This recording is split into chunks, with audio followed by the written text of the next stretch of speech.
Bonjour à tous, alors on va voir aujourd'hui en quelques minutes comment est-ce qu'on calcule les intérêts d'emprunt qu'on va être amené à payer lorsqu'on souscrit un crédit auprès d'un établissement bancaire. L'objectif c'est de montrer un petit peu la méthodologie, c'est pas d'étudier les mathématiques en profondeur.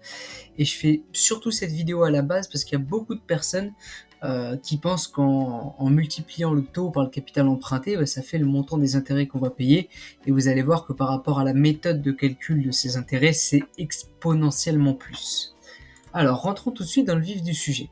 Pour calculer des intérêts d'emprunt, une mensualité, etc., on va avoir besoin de 4 variables. La première, c'est la méthode de remboursement, donc comment est-ce qu'on va rembourser notre crédit. Donc nous, dans notre exemple, l'objectif, c'est que ça parle à tout le monde, donc on va choisir la méthode de remboursement euh, qui va être utilisée quasiment à chaque fois pour un crédit immobilier ou un crédit auprès d'un particulier, c'est-à-dire un remboursement par annuité constante. Ça veut tout simplement dire qu'on va rembourser chaque mois la même mensualité, le même montant, parce que d'un point de vue de la gestion des comptes d'un particulier, c'est beaucoup plus simple comme ça.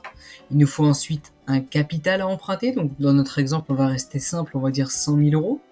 Un taux d'intérêt, donc dans notre exemple 5% pour rester sur des comptes ronds, et une durée, donc dans notre exemple 20 ans. Et vous allez voir qu'avec ces 4 variables, on est capable de calculer un tableau d'amortissement, de voir quels sont les intérêts, combien va nous coûter le crédit, etc.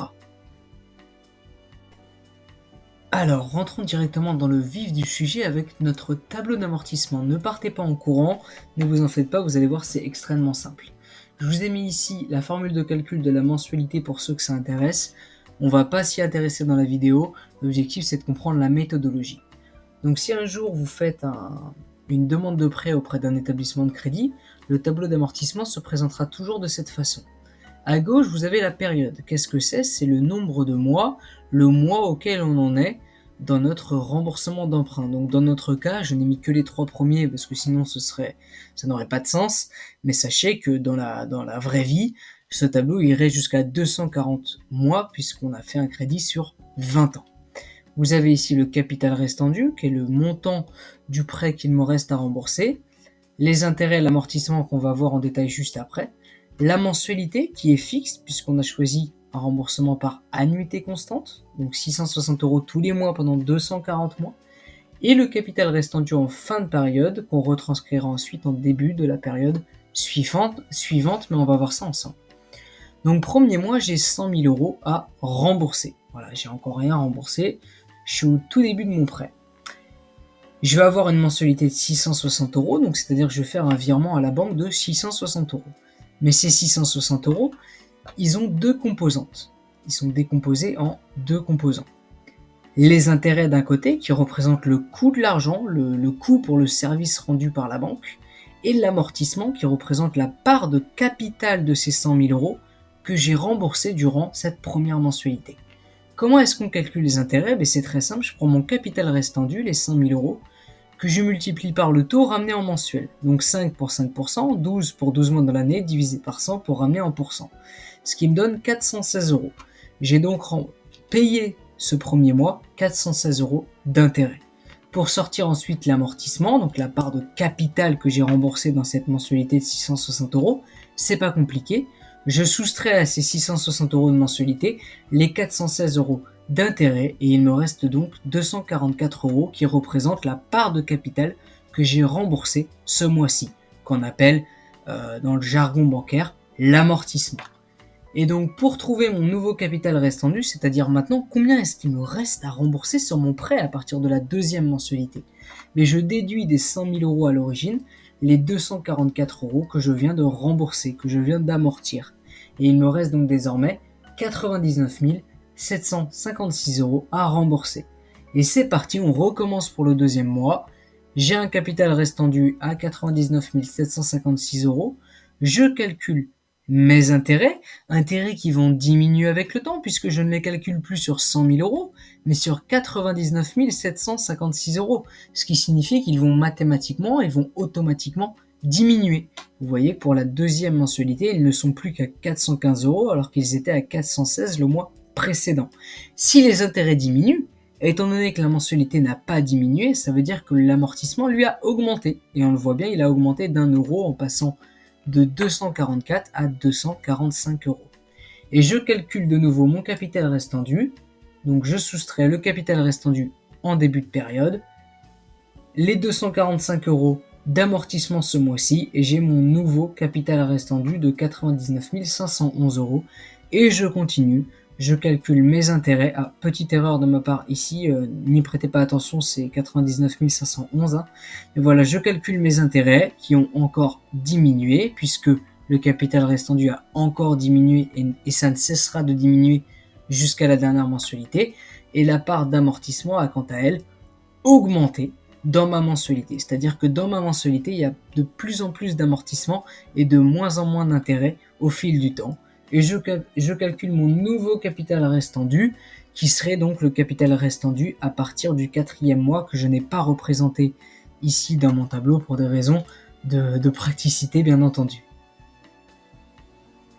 Et je vous laisse bien sûr imaginer que si je vais jusqu'à justement ces 240 mois, mais plus on va avancer, plus le capital restant dû va diminuer, et au 240e mois, il va tomber à 0 et j'aurai officiellement terminé de rembourser mon crédit. Et donc voilà le graphe qui découle de ce tableau d'amortissement, et ce graphe il est extrêmement intéressant, puisque vous voyez ici en vert la mensualité, qui elle est constante, ne bouge pas du 0 au 240e mois, c'est toujours la même, mais vous voyez en rouge les intérêts et en bleu l'amortissement mensuel. Donc qu'est-ce que ça veut dire ? Ça veut dire qu'au fur et à mesure du remboursement, la part d'intérêt dans chaque mensualité, elle diminue jusqu'à tomber à quasiment 0 pour les dernières mensualités.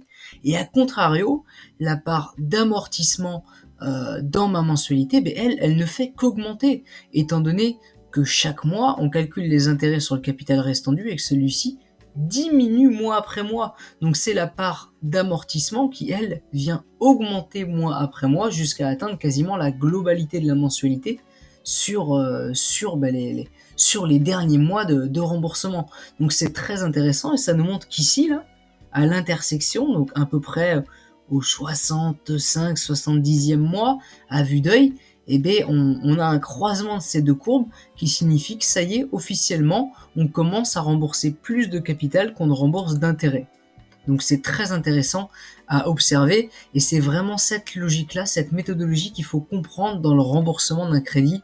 Et pour finir, la partie qui fait très mal, le calcul du coût du crédit. Donc combien m'a coûté au total ce crédit en intérêt d'emprunt et en assurance, parce que j'ai ajouté l'assurance pour avoir un coût assez représentatif de la réalité. Donc déjà, combien est-ce que j'ai sorti tous les mois au total de ma poche ? Mais le total des mensualités, c'est tout simplement 660 euros, le montant de ma mensualité, fois le nombre de mensualités, ce qui me donne 158 400 euros. Donc c'est ce que j'ai sorti au total sur 20 ans de ma poche pour payer mon crédit. Néanmoins, dans ces 158 000 euros, il y a une partie qui m'appartient. Et oui, puisque les 100 000 euros de capital, ça, ils me reviennent. C'était de l'amortissement au sein de mes mensualités. Donc les intérêts, c'est les 158 400 euros, moins l'amortissement, donc moins les 100 000 que j'ai emprunté à l'origine, et ça me donne 58 400 euros d'intérêt. Donc vous voyez que le pourcentage réel d'intérêt sur le montant total que j'ai emprunté, c'est 58%. J'ai payé 58% du montant total que j'ai emprunté. Donc on est très loin du calcul qu'on peut être amené à faire par idée reçue, des 5% de 100 000, ça doit faire à peu près 5 000 euros d'intérêt. Non, pas du tout. C'est plus de 10 fois plus ce montant, donc c'est très important à comprendre. L'amortissement, lui, comme on l'a dit, il est de 100 000 euros, hein, ça, il n'y a pas plus simple, c'est le montant qu'on a emprunté. Et l'assurance, si je me fie aux différents simulateurs que j'ai pu regarder, il faut compter en moyenne 20 euros par emprunteur, à peu près en moyenne, hein, c'est juste pour avoir une représentation générale. Si on imagine qu'il y avait 2 emprunteurs dans notre cas, imaginons un couple, le schéma un peu classique, ça nous fait 40 euros par mois d'assurance. Donc si on le multiplie par 240, ça nous fait 9 600 euros d'assurance sur les 20 ans de remboursement du prêt. Donc le coût total de notre crédit, ce serait les 58 400 euros d'intérêt, plus les 9 600 euros d'assurance, qui nous fait un total de 68 000 euros de coût du crédit dans notre cas.